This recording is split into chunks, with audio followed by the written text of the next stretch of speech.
Olá pessoal, eu sou o Matheus, faço relações com investidores aqui na Sparta. Trouxe o seu Vitor Neme, gestor do Sparta Cíclico, para falar sobre o resultado do fundo desse trimestre. Seu Vitor, na sua carta o senhor comenta sobre um pessimismo exagerado, né, da economia como um todo. Por que o senhor está mais otimista? Olha, eu estou mais otimista. Antes de falar por que eu estou mais otimista, vamos falar por que eu acho que o mercado está pessimista. É por causa do desempenho da Bolsa nossa, aí, que foi negativo no trimestre, quando todas as bolsas do mundo testaram as máximas históricas.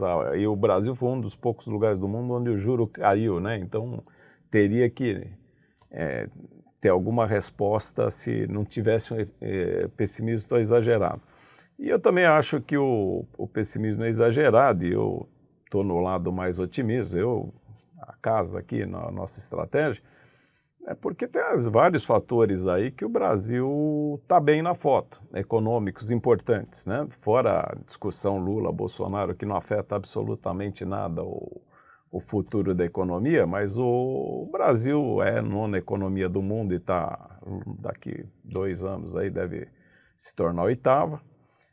Temos reservas cambiais bastante robustas e crescentes aí nos próximos anos, os próximos 3 ou 4 anos aí o saldo da balança comercial deve sair dos 90 bilhões atuais de dólares para algo em torno de 130, 140 bilhões. A gente tem um endividamento público, só olhando do lado da dívida pública, da ordem de 77% do PIB, que é considerado alto, não é exageradamente alto, mas é desconfortável para um país emergente. Mas se a gente descontar as reservas cambiais, a gente está com 60% de endividamento líquido, que não é nada absurdo para um país emergente. A gente está com uma situação de pleno emprego, isso até é uma vantagem, mas pode até se tornar já uma desvantagem daqui a pouco por pressões inflacionárias. Enfim, a gente tem um dinamismo em determinados setores aí, principalmente essa área de commodities aí, que já tem 500 anos, mas está acelerando aí, são polos dinâmicos de crescimento importantes, que são os mesmos que conduzem a economia dos grandes países pouco populados, que é o caso do Austrália, Canadá, Rússia, o Brasil. São todos o mesmo modelo, tem muita commodity, pouca gente, então tem essa capacidade de produzir muita commodity competitivamente e exportar, né? Então o país tem um equilíbrio fiscal que não é aquele que a gente sonharia, mas também não é um desastre que nem a Argentina, Venezuela, e nem caminha para isso. O governo fala um monte de coisa desconexa, mas não tem força política, nem caixa, nem projeto para mudar nada. Então, quer dizer, fala por falar, porque não tem poder para fazer nada, né? Então, assim, eu não vejo uma ameaça nesse momento para o país. Geopoliticamente, a gente está bem posicionado, climaticamente, a gente está bem posicionado, é o país que está mais adiantado no planeta em termos de limpeza de matriz energética. Quer dizer, eu não vejo nada assim grave acontecendo no país. Talvez a coisa mais grave assim, que a gente possa ver é um cara roubar seu celular, mas aqui o cara rouba apontando uma arma e nos Estados Unidos ou na Europa rouba sorrateiramente, mas rouba o celular do mesmo jeito. Então, quer dizer, eu não estou vendo nada tão grave acontecendo aqui para a nossa bolsa tá caindo tanto e lá fora.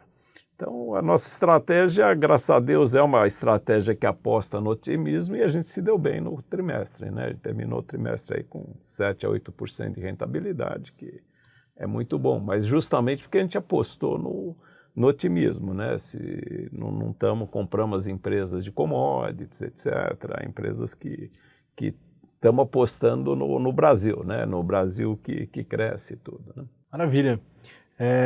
E aí agora, dito isso, né, como que a carteira hoje está posicionada, como que estão as principais estratégias aí do fundo?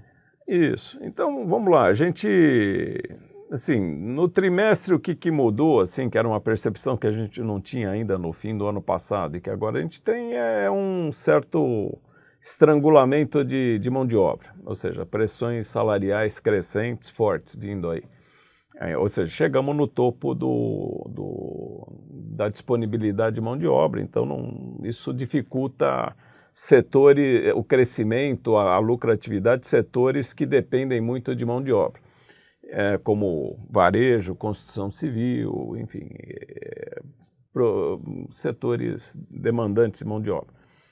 E, ao mesmo tempo, a gente vê que essas pressões inflacionárias, de certa forma, vão impedir a queda de juro aqui no Brasil e no resto do mundo também vão impedir queda, não só por questões salariais, mas por questões também de endividamento excessivo. Aí, ao contrário, é um problema oposto do Brasil, que não tem endividamento excessivo. O resto do mundo está extremamente endividado, extremamente deficitário. O mundo inteiro está gastando aí, porque a pressão política é grande.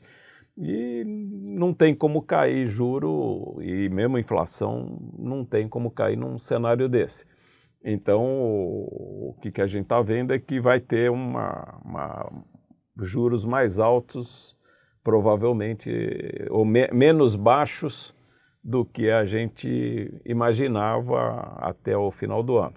Então, nós reduzimos nossa posição vendida em DI, a curva de juros, e também reforçamos os setores que são menos dependentes de mão de obra e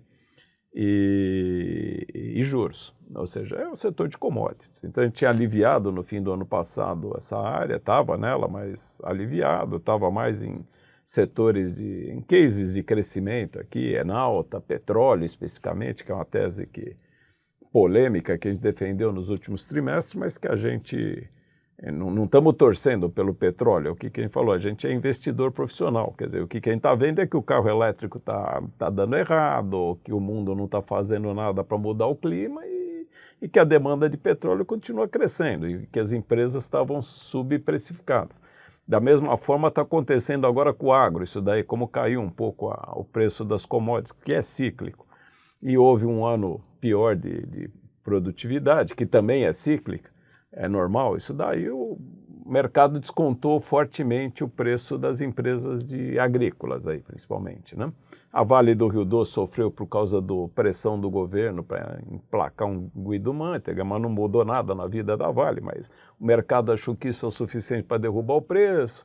A Petrobras reteve um dividendo, mas na conta de dividendo para pagar futuro, mas o mercado não gostou disso, derruba o preço da empresa. Assim, o mercado está muito pessimista, muito emocional e descontou muito os preços. Então a gente achou que, dado esse quadro de juros menos baixos, provavelmente, a nossa leitura é sempre dinâmica, e de pressões salariais, de oferta mesmo e tudo, a gente achou melhor reposicionar a carteira nessa área que depende pouco de commodity, depende pouco de juros, depende pouco de Brasil, e ainda se beneficia com um câmbio um pouquinho mais desvalorizado do que está acontecendo agora. Bom, para a gente fechar, como é que está então a carteira do Cíclico para esse trimestre aí?